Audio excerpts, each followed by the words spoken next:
Galera, então para nós finalizarmos a aula de hoje, a gente vai trabalhar acerca do pacto antinupcial. É um ponto extremamente interessante, é um ponto extremamente cobrado em concursos e em provas, e é o ponto que mais talvez chame interesse na questão da teoria contratualista do matrimônio, tá? Porque querendo ou não, a gente vai verificar como que decorre a natureza jurídica do pacto antinupcial e vamos conceituar ele nesse primeiro momento, tá? Para conceituá-lo, eu vou utilizar dois autores, dois doutrinadores, tá? No caso, um doutrinador e uma doutrinadora. O primeiro doutrinador é o Paulo Lobo, e o Paulo Lobo ele enxerga o pacto antinupcial como um negócio jurídico bilateral de direito de família, mediante o qual os nubentes têm autonomia para estruturarem, antes do casamento, o regime de bens distintos da comunhão parcial, na visão do Paulo Lobo. A outra autora que eu vou utilizar é a Débora Gozzo, que diz que trata-se de um negócio jurídico de direito de família, com claros interesses patrimoniais e precisas limitações constantes na legislação. E ela enxerga características desse pacto antinupcial, quais sejam. Primeira, pessoalíssimo ou personalíssimo, pois somente pode os cônjuges ser parte desse contrato, tranquilo. A segunda característica é o formalismo, por quê? Porque esse pacto ele só vai ter uma forma, só vai existir, só vai ter uma validade se for feito dentro de um cartório de notas, um tabelionato de notas, através de uma escritura pública. Então, o formalismo está exatamente aí, qual seja, é a escritura pública como requisito formal do pacto antinupcial. Nossa terceira característica é o nominalismo, ou seja, está previsto na lei a possibilidade de você realizar esse pacto.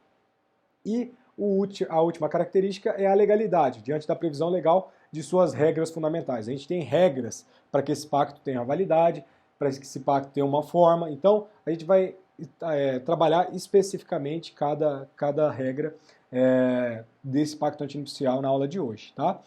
Uma outra coisa, já deve ter ficado claro para vocês, através dessa conceituação, que a natureza jurídica do pacto antinupcial, por óbvio, vai ser de natureza contratual. Então, a natureza jurídica do pacto antinupcial é contratual. Tranquilo até aqui? Então, o Rolf Madalena ele tem uma passagem interessante que fala que no pacto antinupcial, o direito de família permite exercer livremente a autonomia da vontade. Tá? Então, podendo os nubentes contratar acerca do regime que melhor entenda o que deva dispor sobre as relações patrimoniais de seu casamento. Tá? Então, constituindo uma verdadeira exceção à regra da indisponibilidade do direito de família, cujos preceitos são compostos de normas cogentes e, portanto, insuscetíveis de serem derrogados pela convenção entre os particulares. A gente vai verificar que, de fato, é uma exceção da questão da norma cogente ali do direito das famílias, tá? Mas também a gente verifica que se o pacto antinupcial não observar normas de ordem pública, ele vai ser nulo, ou se uma cláusula for contrária à norma de ordem pública, por essa violação, grave violação, esse pacto ou essa cláusula vai ser declarada nula, tá? Declarado e declarada nula, tá? Então, por aqui, sem maiores problemas, né? Então, o Código Civil, como eu falei para vocês, ele vai trazer regras específicas quanto ao referido pacto. E essas regras, elas merecem ser estudadas especificamente, tá? Então, a primeira delas diz respeito ao artigo 1653, que é a forma desse pacto antinupcial, desse negócio. Como é que vai ser feito? Vai ser feito através de uma escritura pública no cartório de notas. Ah, não foi por escritura pública no cartório de notas. Será nulo esse pacto, tá? Não cumpriu o requisito formal, plano segundo degrau de escada pontiana, nulidade. Por quê? Porque é algo da forma, é algo extremamente essencial à questão do negócio. Então, não cumpriu, nulo. Se não casou, se esse pacto, porque lembre-se que esse pacto antinupcial vai ser feito antes do casamento. Se as partes não chegarem a casar, não chegarem a fazer a celebração, por óbvio, não vai ter eficácia, porque a eficácia vai correr depois do casamento, como a gente já estudou. Então, não casou, por óbvio, esse pacto ele fica ineficaz, tá? Então, não tem nenhum problema quanto a isso. De acordo com esse requisito legal, há uma formalidade exigida como requisito de validade desse negócio jurídico. Como se pode perceber, o nosso pacto antinupcial, do qual não seguir o casamento, pode até ser válido, ele pode ser válido, não tem problema, mas não gerará efeitos práticos. Por quê? Porque ele será ineficaz, pois o casamento não foi celebrado. Vai tratar de negócio jurídico celebrado sob a condição suspensiva. Retomem agora a ideia lá de negócio jurídico, lá do começo da graduação de vocês, que é uma condição suspensiva, uma vez que só começa a produzir efeitos a partir do casamento, tá? Uma dúvida que surge, tá, beleza, depois do casamento, mas se não realizar o casamento ele vai ser ineficaz. Imaginemos a hipótese da elaboração de um pacto antinupcial por escritura pública, não seguido pelo casamento. Tranquilo até aqui. Mas vamos imaginar que esses envolvidos aí nessa relação passam a conviver em união estável. E aí, essa união estável, o regime de bens que será adotado por ela vai ser o regime da comunhão parcial, que é o nosso regime legal, ou vai ser aplicado esse regime aí que foi feito no pacto antinupcial, por mais que não tenha sido celebrado o casamento? Como é que fica essa questão, tá? Isso é muito interessante, porque tanto o Cristiano Chaves de Farias e o Nelson Rosenwald vai dizer que sim, que é possível você aplicar as regras referentes ao regime de bens adotados pelo pacto antinupcial nessa união estável. Por quê? Porque o ato celebrado já será aproveitado na sua eficácia como contrato de convivência, tá? Então, vai ser verificado como contrato de convivência. Quando a gente estudar a união estável, a gente retoma esse ponto, mas você pode estipular contrato de convivência e, observando os requisitos legais, por exemplo, esse já vai ter sido feito através de uma escritura pública, então vai se estender os efeitos desse pacto antinupcial para a união estável celebrada, por mais que não tenha ocorrido o casamento, tá? Vale ressaltar que teve um julgado no Tribunal de Justiça do Rio Grande do Sul nesse sentido. Eu sempre falo para vocês que o nosso TJ do Rio Grande do Sul é um TJ muito visionário, porque ele antecipa várias coisas que chegam até nós, tá? Então, tem um julgado lá no TJ do Rio Grande do Sul que, nesse sentido, mencionando a respeito da autonomia privada, tá? Então, em reforço a essa questão aí, a gente poderia acrescentar o princípio da conservação do negócio jurídico, que tem relação direta com a nossa função social do contrato, como consta lá no enunciado 22 do CJF e STJ da primeira jornada do direito civil. Então, pela conservação do nosso negócio jurídico, pela vontade das partes, pela essa autonomia privada, se estenderia os efeitos desse pacto antinupcial na união estável, por mais que não tenha sido feito o casamento, tá? Então, quanto ao pacto antinupcial celebrado por menor, a gente vai ter uma outra decorrência legal, tá? Quanto ao pacto celebrado por menor, a sua eficácia fica condicionada à aprovação de seu representante legal, tá? Salvo as hipóteses em regime de separação obrigatória de bens, tá? Isso está lá no nosso artigo 1654 do Código Civil. Em relação à parte final desse artigo, que trata dos menores de 16 anos, em havendo recusa dos representantes para o casamento suprida por decisão judicial, não há que se falar de pacto antinupcial, pois o regime de bens será adotado da separação obrigatória, e isso é uma regra, tá? Isso está lá no inciso 3º do 1641 do Código Civil. Então, celebrado o pacto no último caso, qual que é o último caso? Imposição de separação obrigatória por determinação judicial, por suprimento judicial de menor, será nulo por infringir norma de ordem pública, tá? Então, se for separação obrigatória para menor de 16 anos, norma de ordem pública, esse pacto vai ser nulo, tá? Mas se atentem, porque eu já cansei de falar para vocês, a gente teve uma alteração considerável na nossa legislação, na Lei 13.811 de 2019, ela não revogou esse artigo 1641, inciso 3º, ela não revogou o 1654, mas, contudo, todavia, entretanto, não é mais possível o casamento de menor que não atingiu idade núbia. Então, no meu ponto de vista, esse artigo ele perde eficácia por completo na questão da imposição da separação obrigatória ali para menores de 16 anos. Por quê? Porque menor de 16 anos não pode mais casar, a gente acrescentou o artigo 1520 do Código Civil, se atentem sempre, tá? Então, só para esclarecer, o nosso artigo 1654 do Código Civil, ele será aplicado aos menores entre 16 e 18 anos, tá? Então, vai ser aplicado sim entre 16 e 18 anos, havendo autorização dos representantes para o casamento e a não necessidade de suprimento legal, judicial, tá? Então, além dessa autorização para o casamento, é imprescindível a assistência para celebrar o pacto, sob pena de sua anulabilidade. A eficácia do pacto não atinge a validade do casamento, só relembrando também, eis que a questão envolve degraus diversos da escada pontiana, tá? Então, vai envolver degraus diversos da escada pontiana, uma questão da anulabilidade e outra coisa da eficácia. Ou seja, vai ter autorização do casamento pelos responsáveis, é imprescindível a assistência para celebrar esse pacto também por eles, tá? Sob pena de sua anulabilidade. a eficácia do pacto não atinge a validade do casamento. Lembre-se sempre disso. Uma coisa a gente está no terceiro degrau, outra coisa a gente está no segundo degrau. Eficácia terceiro, validade a segundo. Beleza?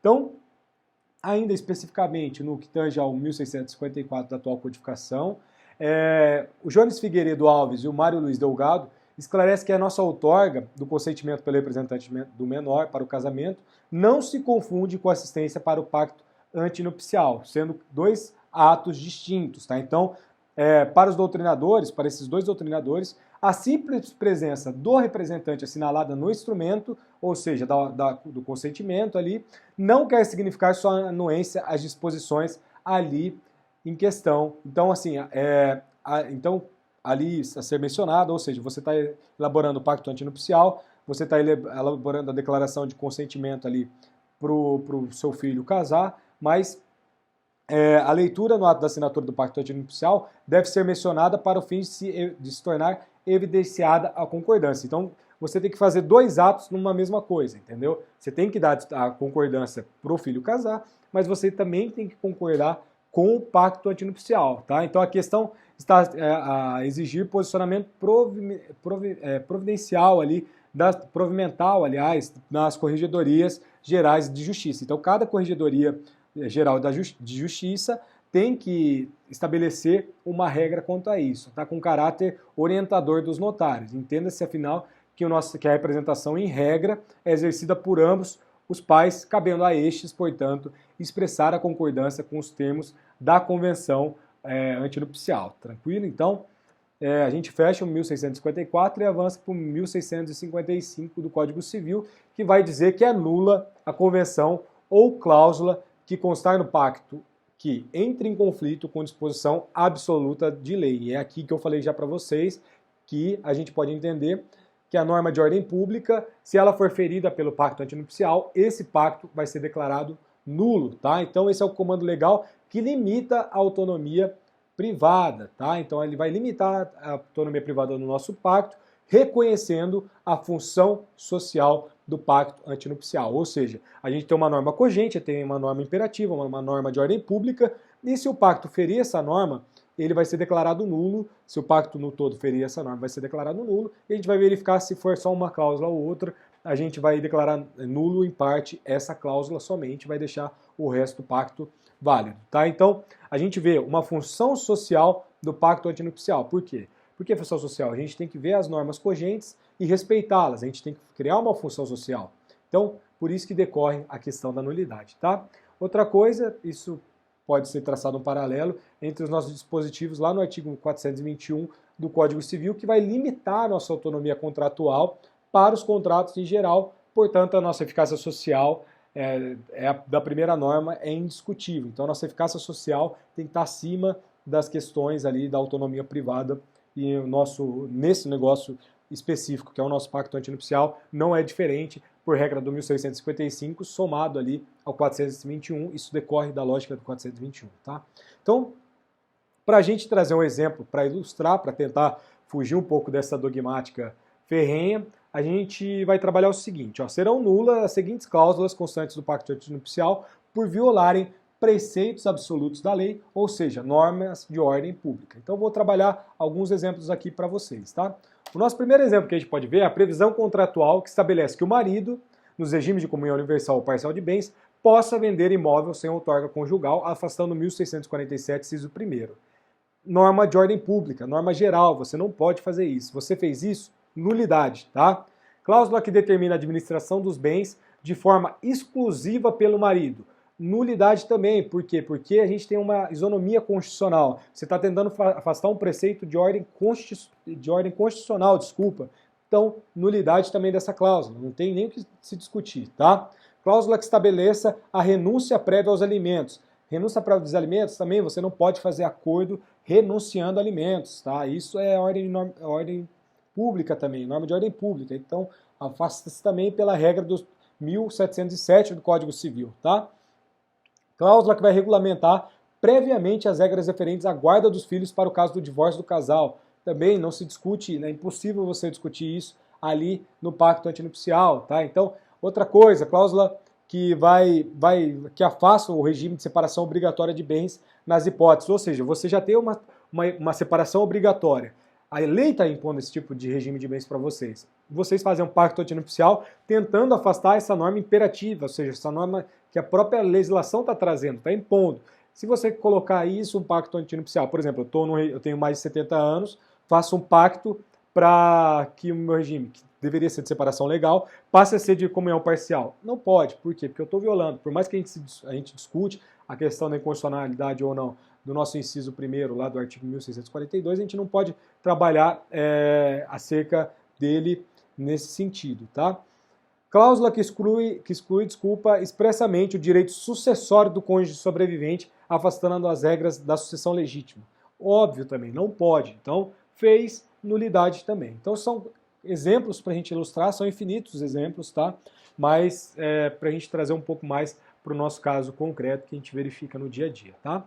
Outra coisa, a nossa própria codificação, e aqui vale destaque, lá no nosso artigo 11 do Código Civil, veda a renúncia dos direitos da personalidade. Então, é óbvio que você não pode renunciar a direitos da personalidade, lá, artigo 11 do nosso Código Civil, o que igualmente vai se aplicar aqui à nossa autonomia privada do casamento, beleza? Então, é fundamental deixar claro que prejudicar o restante do ato, aliás, que eventual nulidade, eventual cláusula que gera uma nulidade desse pacto antinupcial, não pode prejudicar o restante do ato, tá? Então, o que é a aplicação do princípio da conservação dos negócios jurídicos, que vai visar a manutenção da autonomia privada também em sede de casamento. Então, assim, a parte útil não viciada não pode ficar viciada pela inútil. O que a gente está falando aqui? Se determinada cláusula for nula e as outras não tem problema. As outras continuarão possuindo validade e eficácia,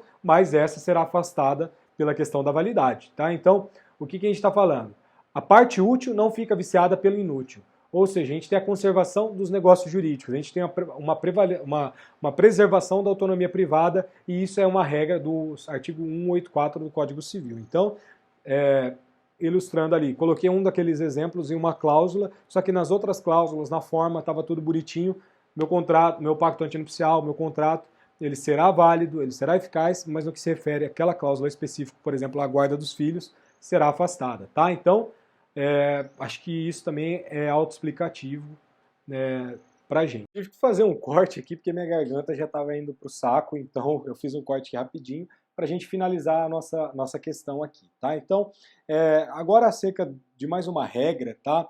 Tá lá no artigo 1656, desculpa, do nosso Código Civil, uma exceção interessante, tá? Porque no que concerne ao pacto antinupcial, que é adotar o regime final da participação final nos aquestos, tudo bem, a gente sabe que a gente vai estudar essa questão lá para frente, mas permite uma relativização do nosso 1647, inciso 1º, por quê? Porque vai dispensar a outorga conjugal em casos tais, se as partes assim o convencionarem. Lá no final dos aquestos, a gente vai verificar que durante o casamento celebrado por esse regime vai existir uma separação de bens, tá? Então, essa relativização ela vai ser possível por um motivo, porque a lei vai permitir ela, mas, contudo, todavia, entretanto, também, nem tudo são flores, só será válida a dispensa para alienação de imóveis. Então, no final dos aquestos, só será dispensado para alienação dos imóveis. Só para ilustrar então para vocês, tá? Se convencionarem os cônjuges que a fiança poderá ser prestada independentemente da concordância de outro cônjuge, isso será nulo no pacto antinupcial. Por quê? Porque isso é estabelecido no artigo 1655. Então, o que vai permitir lá o que pode ser permitido pelo pacto antinupcial é a questão da alienação de imóveis para os cônjuges que adotarem o regime da participação final nos aquestos, a dispensa ali da outorga conjugal nesse tipo de caso, mas apenas, novamente, para alienação de imóveis, tá? E por fim, para que tenha efeitos erga omnes, ou seja, efeitos lato, né, efeitos para todos, contra terceiros, por exemplo, os pactos antinupciais deverão, tente-se essa palavra, ser averbados em livro especial pelo oficial do registro de imóveis do domicílio dos cônjuges, tá? Então, foi feito o pacto antinupcial lá no tabelionato de notas, no cartório de notas, obrigatoriamente tem que ser feita uma averbação também no registro de imóveis, tá? Em regra constante do artigo 1657 do Código Civil, então ele vai ter a tendência, o motivo desse dispositivo é a proteção dos direitos de terceiros e apenas se refere aos bens imóveis do casal, ou seja, para bens móveis não tem limitação, não tem qualquer tipo de imposição, tá?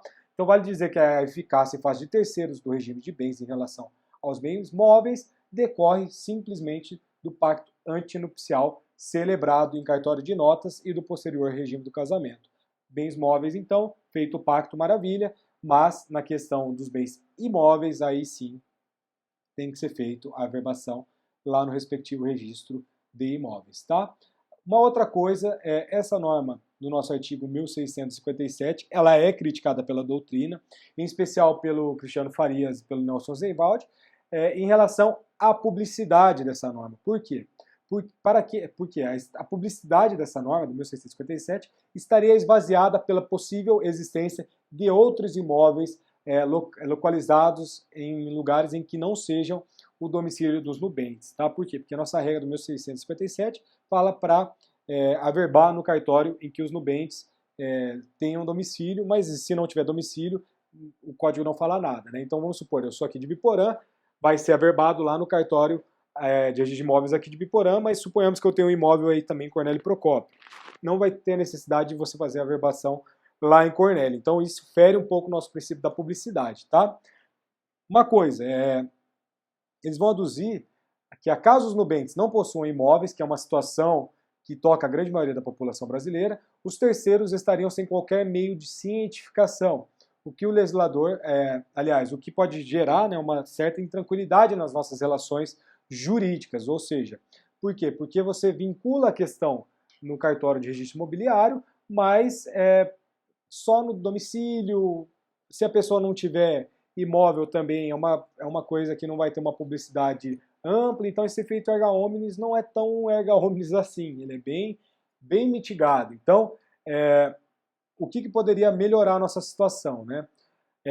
Seria melhor, então, que se o legislador tivesse ordenado o registro no cartório de imóveis do lugar onde estivessem registrados seus bens. Então, por mais, vamos supor, eu não tenho bens aqui em Biporã, mas só tenho em Cornélio. Eu faço a averbação aqui em Biporã, mas não tem eficácia nenhuma, não tem publicidade nenhuma, porque meu bem tem Cornélio. Então seria melhor que o legislador adotasse uma postura em que o registro fosse feito em cada cartório imobiliário onde encontram os seus bens dos nubentes. Tá? Então, de fato, a norma parece que não se justificar quando os cônjuges não tiverem qualquer bem imóvel. Tá?